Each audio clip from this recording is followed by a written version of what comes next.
Welcome to the Pocket Size PR podcast, the podcast where we distill pocket-sized portions of PR wisdom by marketing and communications experts.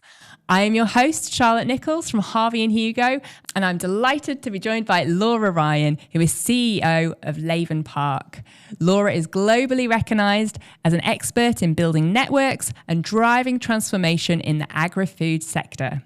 She was also on the Grocer's Power List in 2023, which is awesome. So hi, Laura. First question, please can you define PR for us? Of course, and delighted to be here, by the way. Thank you so much for inviting me. So my view of PR has evolved really over my career, and it was probably quite complex and traditional at the beginning, but now I simplify it as just storytelling, and storytelling to the audiences that matter to you. And I think that's where the sweet spot is, making sure that you're clear on which are the audiences that really matter to you. Absolutely. I love that. Storytelling to the audiences that matter to you. Really good definition. And absolutely, that story varies depending on the audience that matters. So, excellent. So you are an expert in the meat industry in particular, as well as the general food agricultural sector. What PR tactics do you use in the meat industry? Yeah, and it's really interesting, particularly having a conversation out of the sector here about the meat industry. So the meat industry is massive and is worth over 20 billion, but very little of us know much about it, even though like 90% of us eat meat. So, and that's because the meat industry is relatively traditional. We're quite inwardly focused on trade events, trade press. But one of the things that really matters is reputation. Even though it's a big industry, folks know each other pretty well. There's some consolidation in there. So having a strong reputation and being really clear what you stand for is critical because word spreads fast. Absolutely. And obviously PR is a really great tool for enhancing reputation. Exactly. What sort of things do you do to help enhance reputation? Yeah, and I think one of the things that's really evolved over the last probably 10 years is to put a human face to the meat industry. Brilliant. Mm-hmm. If you're thinking about a title like The Grocer, what they don't want is just a press release, a generic press release about annual results, for example. They want a story about something tangible. So, and they want that led by an interview or at least comments from the leader of that organisation. And that's something that the industry is getting better and better at, particularly over topics like sustainability, which is hugely important. No, I agree. And you get caught up on all the B2B, B2C, but it's human to human, no matter what industry you're in. So it's critical. What's the most memorable campaign you've ever ran in the meat industry? Yeah, so I'm chair of Meat Business Women, the global organisation. Good name, by the way. Yeah. I know, I have to spell it a lot. I also, it's MEAT. Clever. I appreciate anything like that. And one of our most memorable campaigns is the She Looks Like Me campaign. So we went out and did a huge amount of video work, interviewing people in the street, both here, UK, Ireland, Australia, US, saying, what does somebody that works in the meat industry look like? And invariably that was male, it was butcher, it was farmer. So then we played that back to our community, of which we've got thousands of women across the world in our community. And we asked them to say, she looks like me. And we then, that user-generated content went into the video. So we had the front end around, this is the perception of external view, and then actually the amazing jobs that exist in our industry that people don't know about, and the amazing women that are doing it, and to put that human face and how proud people are of the amazing jobs that they do right through from farmer through to retailer and everything in between. Oh, I love that. And I love a good user-generated content campaign. And you have to see it to be it, don't you? Yeah, and it was something that, and sometimes great PR is a little bit by accident as well, because that snowball of having that amount of user-generated content then allowed us to syndicate it out through them. So it was that extra amplification of them shouting about it globally and then their organisation shouting about it. So yeah, sometimes a small nugget then can snowball into something really, really big. And Absolutely. Yeah, that's been our biggest campaign so far. Oh, I love it. And you're so right. I like to think everything's strategic and planned, but sometimes there's that extra bit of PR. But, you could always say that was the plan long term. Brilliant. And obviously, you're on a massive mission to increase the amount of women within the sector. You were in the House of Lords recently as well. Can you tell me more about that? Yeah, so we are really ambitious for the sector, and our data shows only 33.5% of folks in the industry are women. And we know there's huge financial benefit to get more women into the sector. So we co-created with industry a charter, and this is an ambition to get 40% of folks in the industry to be women by 2035. Now, we could have launched that at a generic hotel in London, but we set ourselves the mission last year, thought we want to go bigger than that, we want to go House of Lords. To get a gig at the House of Lords, you need to have a sponsor, a baroness or a lord. So that was our first mission. So we did that, and then we had a hugely successful event back in March. So we had 150 senior stakeholders from industry and wider food attending. And we invited all MPs that had a meat processing factory in their constituency. So that gave us a brilliant cut through into our existing audiences and then into potential as well and wider stakeholders. The other thing about PR, and I always remember from my uni days, how do you measure it? So this, and you'll bump into this every single day, yes. being an expert. And for us, the measurement was, how do we make sure we retain the amazing partners we've got? And household names in our partnerships include McDonald's, Tesco, Morrison's, Greencore. So how do we make sure we continue to embed in those organisations to give them the solutions they need to retain and attract the best people?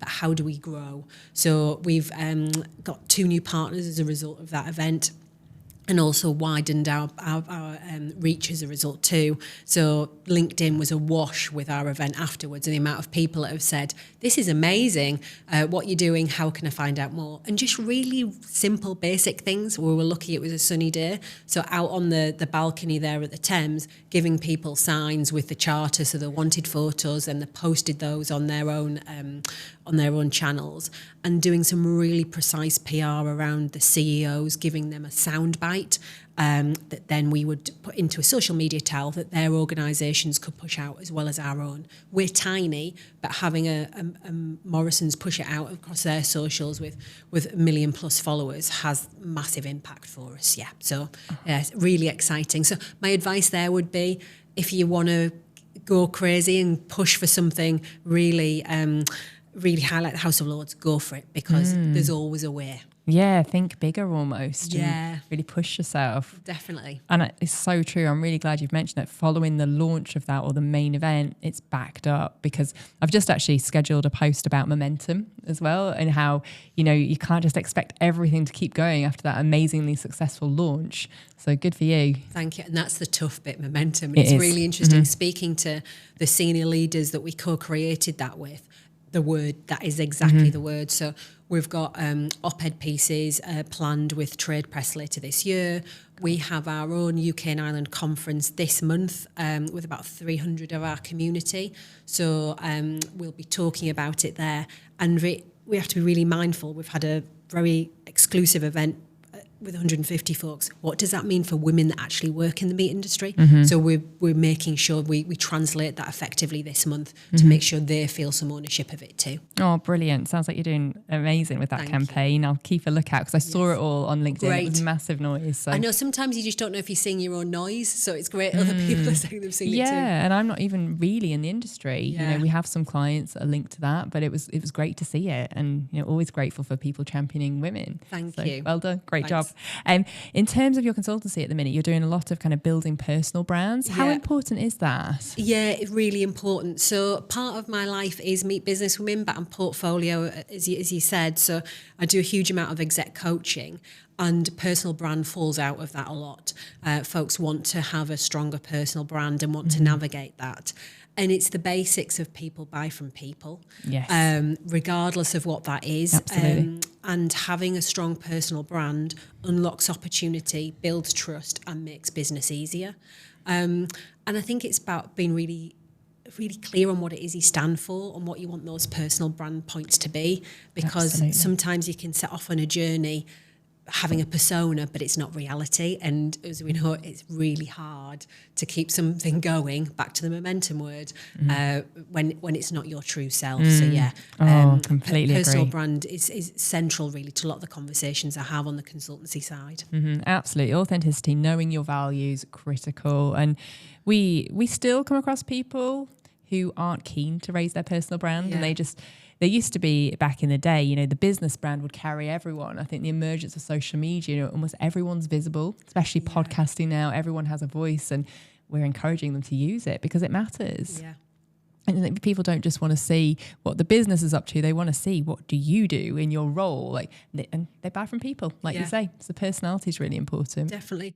And even people like Alan Layton, the chair of ASDA, is very low profile, doesn't really post on socials, doesn't really push a personal brand, but he has got his personal brand. Everyone knows what he stands for. The press he does, particularly in the grocer at the moment, everyone's reading. So sometimes it can be saying less is more. So there's always that balance. But it's about being authentic. Good point. Yes. And that is a really good point on authenticity, because it doesn't come natural to everybody, but it is making sure you're still, if you don't want to be on the camera, if you don't want to be on podcasts, social media, that you're still providing quotations in social media, in press releases and media. Exactly. I'm glad you reminded me of that. There's that famous saying, it's not what you know, it's who you know. Yeah. Do you think that's true? I think it's a bit of both. And I've been guilty in my career, particularly in earlier days, about wanting to be really clear on the no and spending too long on the no. And you need to have a balance of both, because that knowledge isn't really going to get you as far as it could potentially if you don't have that network around you. So balancing the two is absolutely critical. I would be nervous to network too heavily if you don't have the knowledge to back you up. So you need to have a steady balance of both and push yourself out of the knowledge as soon as that's starting to become too comfortable. Really good point. And both, I'd argue the other way as well. Yeah. When your network's becoming a little bit too comfortable, I think, again, push. It's a great point now. Yeah.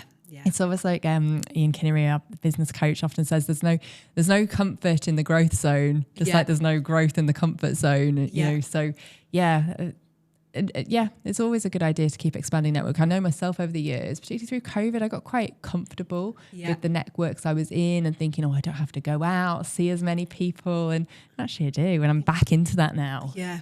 And it can feel like harder work almost, because we've been, even though COVID was a relatively long time ago, it reset us really. So, for example, last Friday, I went to London to do 2 different networking events, and that felt really luxurious. And I thought back in the day, I would have done that all the time. Yes. So it's been really clear networking is working. It's a real critical part of your job and your life, and dedicating that chunk of time to it every month. And it's interesting, our data shows for women in particular, networking can seem a nice to do, not a business critical activity, because you've got big day jobs, you over-index on caring responsibility. Yes. So then to have a day out and go to something can feel a bit of a jolly. So women in particular don't do as much of it as we should. So it's really important to carve the time out and plan it in. That's really interesting. I can understand and relate to that point. For me, and I think some of my team members sometimes, and certainly clients we know, they get so bogged down in the to-do list that they think, I'll cancel that networking event, or I won't go because I've got so much to do. Yes. And I've gone to many networking events before thinking, all the work that's piling up. However, it's so important that I'm here, but sometimes you just don't see a return straight away. Exactly. And that's that's sometimes difficult. And then it's about the follow-up. Yes. What is it you're going to talk about? What is it you want to then expand upon after said networking? Yeah. Otherwise, it is just a jolly. Mm-hmm. Yeah, it can be. Yeah. So from your point of view, how do you help people build their networks? Yeah, for me, there's a couple of things. One is to understand your why. What is it you're actually wanting to achieve? What's your North Star? And particularly in coaching work, we all have one. Sometimes that can take a little bit more time to really flush out, but it's there. Then have a plan. What is it you want to actually expand upon? And I think sometimes, and I see it all the time, we can run into networking thinking, I need to go to this conference where there's 500 people.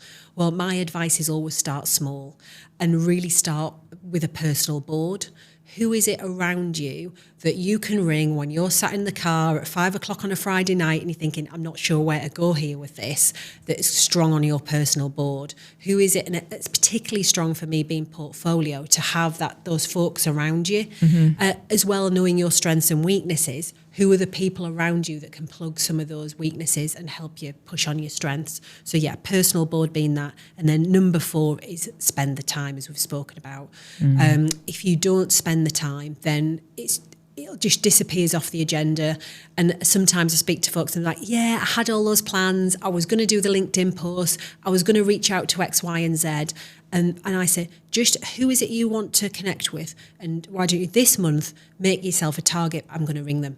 And then next month, ring somebody else. And then that builds to a personal board, maybe of 8 people that you connect with. And then out of that, the next layer of the onion, then you might want to go to a broader network that really aligns with your why. But yeah, don't go crazy at the outset, otherwise it doesn't happen. It's like a diet, isn't it? You think, I'm going to cut all the sugar out, and it's really tough. Whereas if you think, I'm just going to make one change, a lot easier. Such a good idea. Yeah, absolutely. I love that whole kind of approach to it. And yeah, I had a 5-a-day rule at one point, kind of being business development, one of my main responsibilities, almost like your fruit and veg. And you never quite get there. But, you know, it made me, I was speaking to maybe 1 to 3 people a day on LinkedIn, any of the social medias, whether at a personal event, email, just reaching out. And it did make a difference. Again, that momentum built up. And 5 a day is tough. Yeah. As well as having a life and day job. I was like 5 a week's amazing. So 5 a day is impressive. But it depends on because networking is so kind of vast these days. It could be, you could say networking. If I like a post on LinkedIn, that is an opportunity to remind them of me and my services. So they can be really small, light touches, which again, people, I don't think they realise. It's just like subtle approaches as well as that kind of like sales email sometimes that you have to send. Yes. So but love that, kind of find your why. That's really important too, because sometimes people just go in blind and think, this seems a good one. There seems to be lots of people here. I know, and we've all been there. I've been to a lot of this feels a good one. Yeah. And it's filtering that down as time becomes more and more precious. Yes, absolutely. It really focuses your agenda. My final question, Laura, you've been fabulous so far, is what is your number 1 PR tip? It's create the content. It feels really nice to go out with a press release about something, you know, annual results or something woolly. That ain't enough.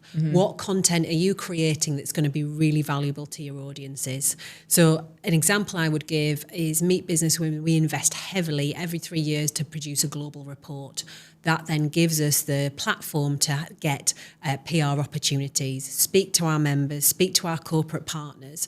And it felt in the early days a bit of an overindulgence, but actually that's so important to know your stats and to be adding benefit to stories that we want to tell. So yeah, create the content and invest in your content. Such a really valid point. I'm a big fan of reports, quite often in our proposals of ideas, but they're kind of almost evergreen in terms of content that emerges out of them all the time. Exactly. And it's bespoke research that doesn't exist anywhere else. So there's a push-pull with that as well, because people want to see it.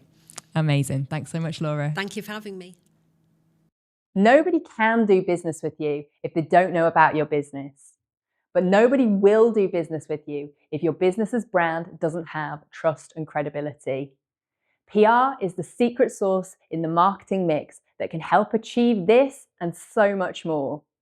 If you're interested in how PR can help your business, contact Harvey and Hugo, harveyandhugo.com, or email info@harveyandhugo.com.